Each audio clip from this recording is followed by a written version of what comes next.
Hey guys, this is Oakley and I'm joined by Any Pride from Milk and Cookies Total War. And Pixelated Apollo.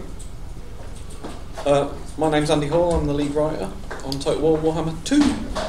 I'm Al Bickham and I'm the Dev Communications Manager on Total War Warhammer 2. I'm Sam Millen, I'm the Lead Development Manager on Total War Warhammer 2. Cool. And they were nice enough to invite us to this event. You can see some of the gameplay in the background. So we're going to be doing a roundtable, just asking a series of questions, I think just ping-pong between all of us.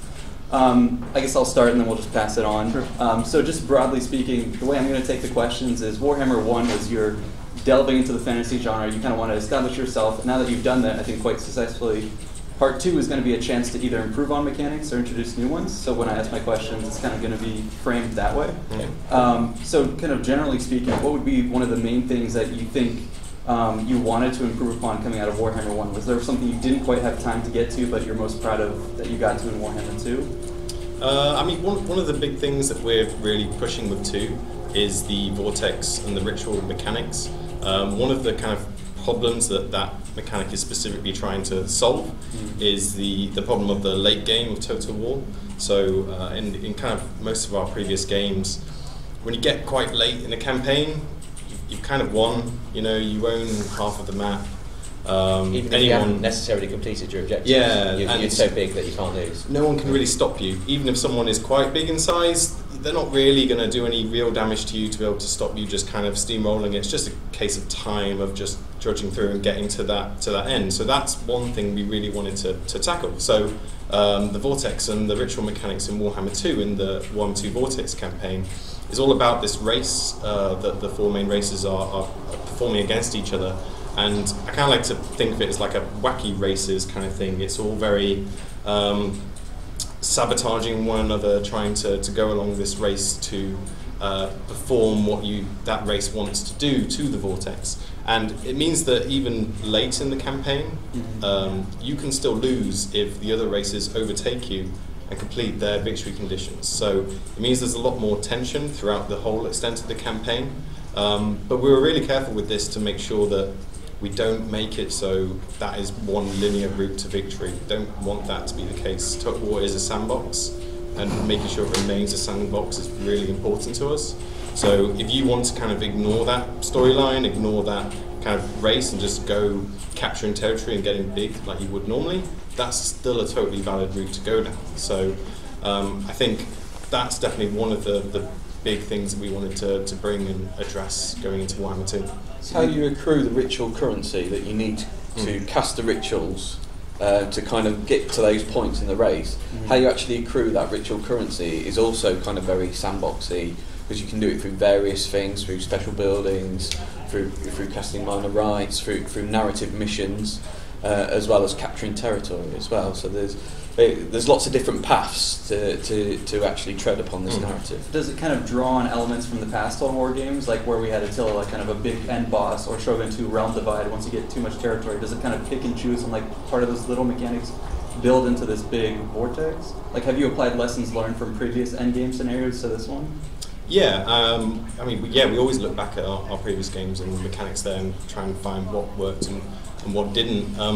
There is an ending of sorts to the campaign. I don't want to kind of spoil too much of it now, but it is not a realm divide kind of thing. It's something different, something new that we wanted to try. So yeah, I kind of don't want to say too much about that right now. I want people to experience that. But it is a kind of discrete win point that you get to. You know, if you conquer all the challenges that the vortex mechanic and the ritual mechanics lead up to, and you win, that's a distinct kind of end point. And it's, you know, as Sam has hinted at, it's quite a big ending. And that is also something you can lose, and that's a thing that creates tension during the course of the campaign as you're working through the steps you need to get to ultimately control the vortex, whether that's in a kind of positive or negative way according to your race. That's very much the end point you need to get to. So there's also 4 narrative strands going on kind of at the same time. Each of the races has their own story behind what's going on. It's not a shared, like the Chaos Invasion. It's each faction has different thing going on that's leading them through these vortex rituals. It's fair to say we've got some movies that you'll see when you at certain points in the campaign. So we are really kind of again hitting that kind of hard narrative. And very race specific as well. They are. Like the rituals themselves are race specific. You have to do different stuff, which is all pulled from the lore, and designed around their particular race history and characteristics. Yeah, I think going back to your original question, that is one area we wanted to improve upon. Just bringing, there's so much lore in the fantasy world of Warhammer, like so much, and we just want to pull as much of that forward into the game while making it not inaccessible to people that don't know that lore already. So I think that's something we're really trying to push forward. Cool, thanks. So magic is obviously a new implementation. Total War Warhammer. It played a gigantic role in the first game, and I would assume in the second game it's going to play an even bigger role. The High Elves, Dark Elves, and Lizardmen especially are some of the most magically adept races in all of Warhammer Fantasy. So I was wondering, what is CA doing to improve upon the magic system from the first game and to demonstrate the power of casters like Lord Mazdamundi or Lord Teclis? How are they going to be implemented and differentiate themselves from casters that were in the first game? Our spell selection's definitely going to mark out Mazdamundi and Teclis, because even in the tabletop they've got kind of special unique spells to them, thinking of like Ruination of Cities for Mazdamundi, and Teclis, as you know, can take from different spell laws. I'm not sure we've implemented that exactly like that, but there's definitely going to be a flavour of that. And also, as you probably saw in the spell effects, we're really hitting them hard this time, making them really cool and stuff like that. Yeah, they're very, very powerful casters. Their skill trees give them a lot of options in terms of the different spells that they can have and the different effects that they can get.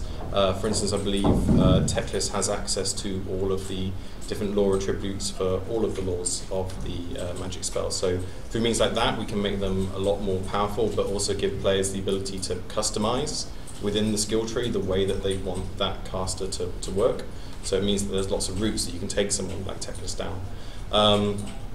In terms of the spell mechanics, it's much the same as Warhammer 1, but we are looking at improving the scaling and the balancing of magic throughout. And obviously army abilities, as you saw before, is one of the new big mechanics there. And like I said, these are like more powerful spells. They are, they're on cooldowns, they're on charges, because they are so powerful in the battles, and the way in which you can get those is really interesting. So, for example, if you are defending at a fortress gate and you've built up a certain garrison chain, you get the ability to spawn an eagle into that fortress gate battle that you're defending to help fight for you. Or you can perform a rite as the High Elves that gives you access to an army ability called Vol's Hammer, which can literally bring a hammer down on a siege wall and smash it open. So that's an interesting new thing, actually, rites. So rites are minor rituals that you can spend currency, and that currency you spend is different between different factions on performing these rites, and they give you large reaching effects. So, for example, there is unlocking of army abilities. The Lizardmen use it as a mechanic for awakening Slar to bring them into the recruitment pool. I think as the Lizardmen, you can use it to spawn a feral beast army to call upon your time of need. So it's a really cool way of us giving the player access to these kind of like emergency call buttons where it's like, okay, I'm about to fight this battle, I need this thing right now, and if you've got the money to spend, you can get that, and it just really adds to the gameplay. So recently you guys added some great modding tools for Warhammer 1. Are you guys going to expand Warhammer 2, add any more to that? I think our plans at the moment are to fully support what we've got there in Warhammer 1 for Warhammer 2. But we're completely looking at what players are doing with those mod tools, and there's some amazing mods out there. Yeah. So there's really cool the stuff. maps are Yeah, unbelievable. I love the maps. Yeah. And yeah, we totally want to keep supporting that, and we're looking at what people are saying, and we do have ideas about ways in which we can improve that. When we put it out, it was definitely here's our first try at it. Very much in beta. Yeah, making it very. Our attempt with Terry specifically with the map making was to try and make it much more accessible, so that people, because when we're using that tool internally, you know, we've been using it a very long time, and we understand the quirks of it. It's our own engine, our own tool set. You know, we know how to work with it, but you give it to someone. I mean, if we have someone new start the company, you know, we've got to train them how to use this thing. We give it out to people in the public, you know, without sufficient support. It's a tough thing to use. So we spent a lot of time trying to make that usable, and I hope that's coming out with all the maps we're seeing. So for the release of Warhammer 2, no specific plans, but we're totally open to doing more. And, you know, as always, listening to what people say they want to get. Awesome. Cool. So back to like going from Warhammer 1 to Warhammer 2, improvements or additions. So I guess we've covered generally the campaign is now structured around this new endgame mechanic, and it kind of drives your story. We touched on magic, largely the same fundamentals, but you're adding kind of a new thing superimposed, which deals with the armies and rights. I guess the next thing I wanted to talk about would be lords. I think you guys mentioned briefly that the lords are going to function a little bit differently. How are you tackling lords and heroes differently in this next iteration of the title? So, well, with the high elves, for example, they you get different grades of lord. You get different quality levels of lord. Now they build up. High elves build up influence over time. There's certain actions you can perform, which will gain you influence, and that can be spent on courting the more prestigious and powerful lords to your side. So certain lords to start with, you just won't be able to access. You just won't be able to win them to join. You know, even if they're in the pool, you won't be able to get hold of them unless your influence is high enough. So, and you mentioned with the Slan as well. Mm-hmm. There's awakening the Slan. Do you mean generic lords, or do you mean specialized named lord characters like Teclis or Generic lords. Okay. Yeah. They'll just be So like a different high elf levels. prince you might not have access to at the Exactly. beginning, but as you work through the campaign, you'll be able to get one. But that influence that you're accruing, you can also use that in diplomacy to kind of play factions off against each other. So if you've got two enemies but they're actually allies of one another, and you want those guys to fight so that they would weaken each other, and essentially your two enemies become weaker, you can use your influence to lower their diplomatic relations with one another to the point that they then engage in battle. So, and you can make people like you can make people like each other. You know, there's so much you can do in terms of playing around and pulling the strings of the diplomacy of all of the factions that you are in relations with. And that's strengthened with the High Elf's ability to spy on the territory of anyone that they're trading with. So that's a really cool mechanic where if you manage to get a trade agreement with other people, and again, you may want to strengthen your relationship to get that trade agreement, to then be able to spy on their territory and see everything that's going on. The High Elves are very, manipulative, looking at the world. You know, they don't need the money; they just want to see what's going on. I think what I really like about it is because the High Elves are often obviously seen as the good guys, and actually they're quite political creatures, and it's the whole intrigue at court thing. In fact, intrigue at court dilemmas is part of it as well.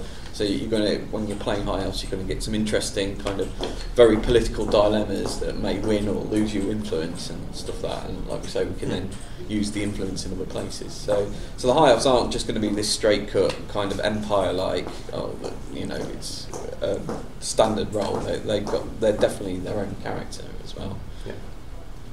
Okay. So one thing that I think all three of us really, really enjoy is playing multiplayer. We think that it's a core important component of the Total War series, and we've been playing it for years at this point. What are your thoughts on possibly expanding the multiplayer suite as the Warhammer trilogy moves forward? And do you feel like there's an opportunity to grab more market share by making multiplayer more accessible, more appealing to a wider group, a wider audience, basically? Is there any plans for free-for-all or Avatar Conquest or anything like that? Yeah, so happy to announce there is free for all in Warhammer 2. Yes! Feels good! Yeah, which is super fun. With the asymmetry of the races, it's on another level. It's really great. So we're really happy to get that in. And we've improved upon the existing mechanics of it in terms of how it counts score and determines winner of a free-for-all. Yeah, I mean, we really like multiplayer and want to do more with it. Free-for-all for us is a initial toe in the water of how does it feel, how do people respond to this, you know, what's the reception, and depending on how that goes, I think we'll definitely be looking at wanting to try and do more multiplayer stuff in the future. Like I said, it's a trilogy, and you know, there's completely that idea of evolving the whole game over time. We always so, want yeah. to do free, you know, co-op and everything. It's just that unfortunately there is a finite resource. We have to obviously point that in certain directions to make sure we get the best game possible. I mean, the other point is obviously that with all the races having different start positions for their 2 legendary lords, so you've got co-op campaign and also head-to-head campaign as well. So. Yeah. So in co-op you can play as the same race. So you can have one player as Tyrion, one player as Teclis, and you are working together on the race to the Vortex and sharing the ritual currency that you accrue. In head-to-head, you are 2 factions racing against each other. So that one is especially cool. So in Warhammer 1, siege battles, some people like the way you did the sieges, some people didn't. Seems like there was a lot of different opinions. Are you guys changing anything the siege battles wise? Any drastically? Yeah, I think the direction that we went with siege battles, like you say, it's kind of, some people are very happy with it, and it's kind of accomplishing what we wanted to accomplish with it, which is a more fast-paced, frenetic kind of crazy dash for the walls kind of gameplay, as opposed to the more traditional, slower-paced, strategic kind of encircling the walls kind of thing. And I think we are making some improvements to the new layouts that we're bringing with the sieges. We're adding a bit more street gameplay and pushing that a little bit further. But I think the route that we've gone down is what we want to push to make a really great experience. And yeah, there's no plan to overhaul on that. We've got Fortress Gate. The Fortress Gate. There is the Fortress Gate as well. Kind of siege, isn't it? It's a whole new battle, a whole new siege battle mode, effectively, the Fortress Gates. Is there like different objectives in that map that like make it like stand out, you know, compared to like? So you can't bring siege equipment to a Fortress Gate battle, so it really is clambering over the walls. It's a really, really difficult siege assault. But winning that, you've got access to the inner kingdoms. How did they play that? that? The law hasn't actually been achieved. Yeah, and so it's interesting how that carries through onto the campaign map, because if you think of Ulthuan as inner circle and outer circle, and you've got this mountain pass, these fortress gates block the inner and outer circle, and you physically cannot get from the inner to the outer if you don't own that fortress gate. So having control of those is actually really important, because then you can get your troops in and out of Ulthuan. Otherwise you're blocked from being able to get through. How do they play differently than the sieges that are in Warhammer 1? Is it pretty much the same kind of game type, or is it substantially different, and how so? It's very similar gameplay, but with some of the new siege maps offering more inner city fighting. Okay. So does it function on the campaign map more like a structure that you can garrison and upgrade? It's a settlement. Oh, it's a settlement in of itself. Yes. Okay. Yeah. But it doesn't generate income, or? It's a settlement It's in straight all up ways that settlement. it's Gotcha. a settlement. Exactly. Building slots. And, Okay. Yeah, so I guess continuing on with the campaign, so we talked macro level, but micro, when we were looking on the campaign map, there's a lot of little things here and there. One of the things I noticed was these cool rogue armies, or I can't remember the exact term. Yeah, rogue armies was one of them that was awesome. So kind of a return to the rebel armies that you can kind of squash. But this is an interesting take on it, as well as the ruined cities. So lots of little things that are kind of neutral that anyone can interact with. Plus a lot of the minor factions that we're going to be seeing here on the Vampire Coast. It seems like there's a lot of like stuff to interact with. Yeah. That seems really awesome. But could you tell us more about those two? Yeah, sure. So rogue armies specifically are kind of, as they sound, these kind of rogue mercenary band armies, and they're built up of they're all sort of searched out of the deep archives of the lore. Yeah. So there is law precedence for Yeah. them and everything, and sometimes Yeah. we just wanted a cool little feed and stuff like that. But they're really interesting army compositions. So one example is a beastmaster kind of army with a goblin that commands an army of nothing but beasts, so squigs mixed with boars, mixed with stegodons, and so you're pulling from all the different factions and creating a really interesting thematic battle to fight against. And so these rogue armies come onto the campaign map, and initially they're quite small, and they need to build themselves up before they come out and they go and attack you. So if you can find them early and get rid of them, you're going to save yourself a lot of trouble later on before they build up and come and attack you. Is it like an emergent faction that can then take over cities, or Yep. do they just? Oh, okay. Yep, they can take over. So, so they're really cool. Treasure hunting. Do you guys want to touch on that? Yeah, so you've got ruins all around the world, and we in Warhammer and previous games, if there's ruins, you can settle them. There's an attached cost to that, but we wanted to kind of bring a bit more gameplay to that. So you've got a choice. You can go and settle it, or you can choose to go treasure hunting, which basically is a kind of risk-reward situation. So some bad things might happen to you when you're delving in the depths of ancient ruins, but also you can find magical items down there. You can find great riches. So there's it's a bit of a roll the dice, see what happens. Okay, so it is actually kind of random. Otherwise, okay, this one's a trap, that one's a trap. Yeah, exactly. You don't know until you go in. So if you feel like you've got the manpower to take a hit if something goes south, then it might be fun to do, and you might get something good out of it. So is that just armies that interact, or can agents kind of go and treasure hunt? Just armies, isn't it? Yeah. But you've got encounters at sea as well. Yeah, I was haven't going you? to say encounters at sea. So obviously we've got a large part of the map is sea based and everything, and that's not necessarily means it's empty. You're going to have encounters at sea. Again, some flavourful little kind of dilemmas and events that may with risk reward situations. So you might have seen the sunken ship just off the coast of Lustria, just as we got to Lustria. I don't know if you noticed that, and it had little kind of sparkly VFX around it. So that's one example. You might be sailing across the ocean and find a little island, and you're like, oh, there's something going on there, so you can go. The whole maps are quite a trove of stuff. There's no just boring empty space. Everything is. And the thing that's super cool about these kind of new features as well is that they all affect the combined campaign, where if you have Warhammer 1 and Warhammer 2, you have the combined world together. So if you go back and you play a dwarf campaign, suddenly you're dealing with rogue armies, treasure hunting, encounters at sea.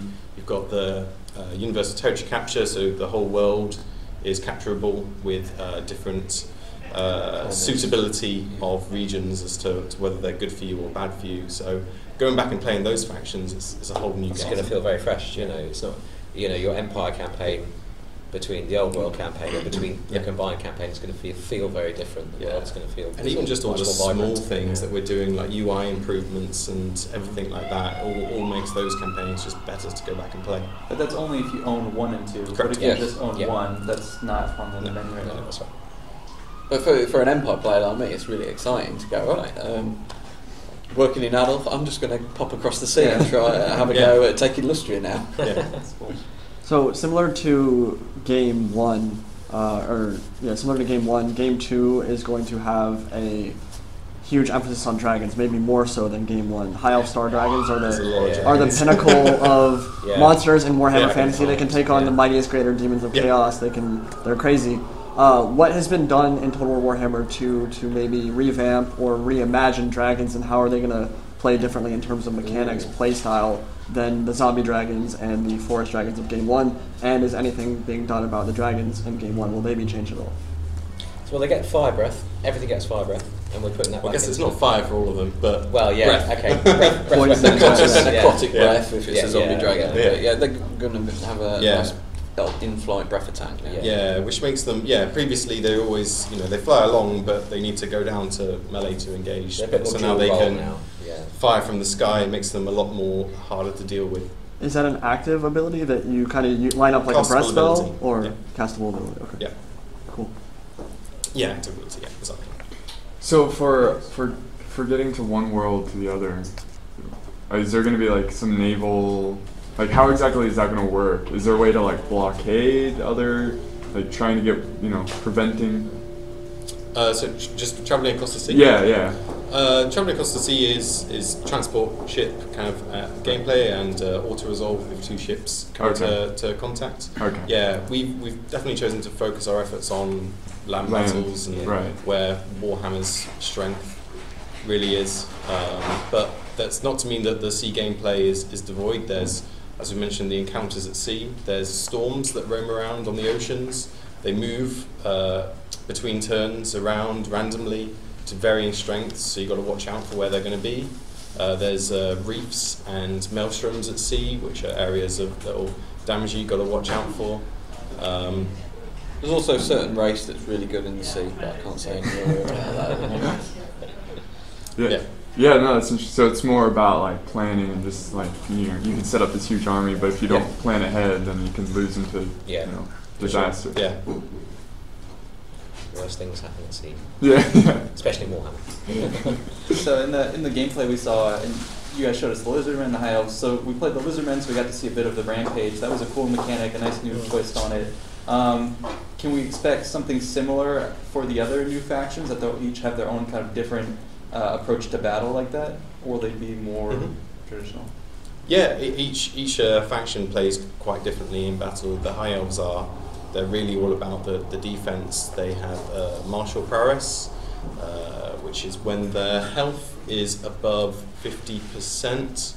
They are much stats balancing to be done. They are much better in charge defense and melee defense. So you've got to be really careful with just trying to keep your units high health, forming shield walls, locking them in. We really want to keep those guys defensive. Did you just confirm? No, I didn't. I was going to check and see if formations, but okay, fair enough. Eagle that's the High Elves.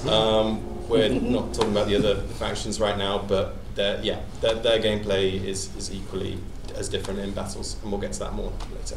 So you guys released the Lizardmen roster yesterday. Similar to a few of the units that were implemented in Game 1, like the Aspiring Champions, there are a couple that are drawn from the lore, but aren't actually from the army books. So I would love to hear about specifically the Bastiladon with the Revivification Crystal, and what the idea behind that unit was, how closely you worked with Games Workshop on implementing that, and where that whole impetus came from. Well, that's kind of Alistair, battle director, battle designer. That's the director thing.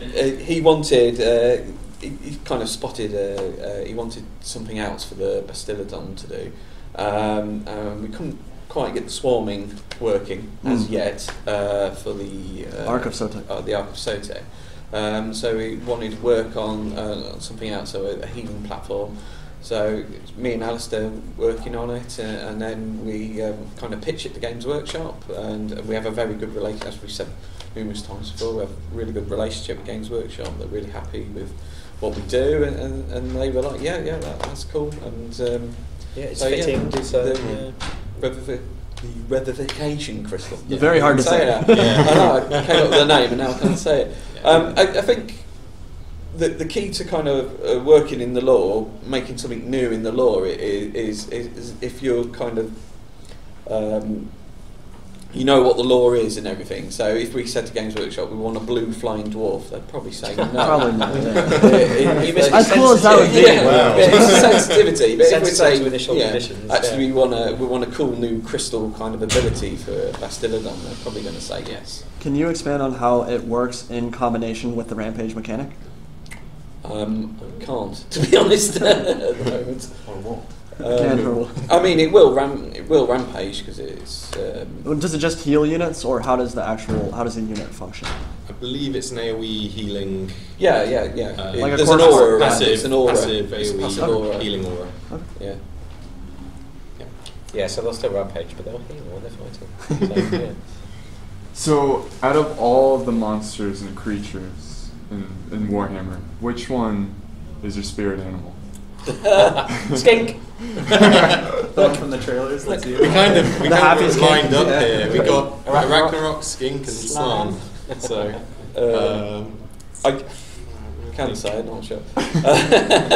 Hard-hitting questions here. If we're taking all of Warhammer, help it. How about so far? Abomination. Okay. So far, Confirmed. in the game. That's confirmed. You were asking me a very specific question. Grimlock specifically, not just any Carnosaur. It's Grimlock. is the best. It's got to be Grimlock. Yeah.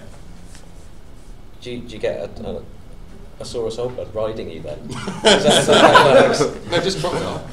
Not any Saurus Oldblood. Okay, good. Yeah. But there's some other high elf mounts that we didn't see. High elf mounts. Yeah. For, Dragons, you Great mean for Eagles. like mages and princes, or Yeah, for the commanders. what did we show off? So there was the Great Eagle. What did Dragon Mounts was there. for the heroes and all?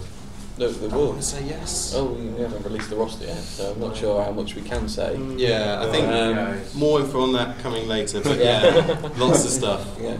Thanks. You're welcome. So we've covered a lot of Sardonic. we've covered a lot of stuff for this initial release, which leads us to maybe DLC. So in the past, it's been kind of shaky, but I think people have appreciated the transparency of the DLC that we've gotten here. Very open and upfront about it, especially the timeline that shows we're here. Expect this DLC in the future. I think people have really appreciated that. The Lord packs and the campaign packs have been pretty great. I hope you guys are going to pursue the same level of transparency. But is there something you've learned that you want to pitch new DLC platforms instead of Lords and campaigns? Maybe do a monsters pack or something like that. Are you trying to expand the selection? I think we've got ideas about things we can try for sure. There's so much stuff that we could put in. Right. It's just the list is endless of what we want to do. But for sure, the method of Lord and Hero packs and campaign packs have gone down really well. That's We're worked well. really happy with what they provide, and I think particularly it was such a pleasant surprise to see how stoked people were with Regiments of Renown. yeah, Because they're awesome. cool. They don't just expand your roster, but they give you access to units before you can get them in your building tree. And I just didn't think they were going to go down as well as they did. They're really They cool. were just, I think for me, it's always the Lords and Heroes packs because it's a way of getting all these cool special characters that we may have not got round to on the first pass. So Skarsnik. Skarsnik's great, yeah. And and Wurzel. I think it's pretty certain we're going to continue. Yeah, Doing there's at stuff least a we've few of learned those. from doing them that we take forward, like the multiple start positions for the legendary lords and things like that. It's just that makes sense. Let's keep doing that. People really like that. Multiple start positions is always something we wanted to do from Warhammer 1. Again, it was you have a finite amount of man hours. Yeah. You have to focus it. And on the we're point learning. And on the point of transparency, yeah, we'll absolutely be talking about that in good time. I mean, we're still kind of early days, but in good time we will start talking in at least general terms about the roadmap a bit. Sure. So. Obviously, you guys can't confirm anything on this front, but I still want to ask, have you thought at all about doing historical campaigns or historical settings, something like the Sundering or the War of the Beard, anything like that? Has that crossed the... I think we talk about that sort of thing all the All time. the don't time. we? There's so much you can do with this world. I mean, we've got our work cut out, to be honest, just building The trilogy.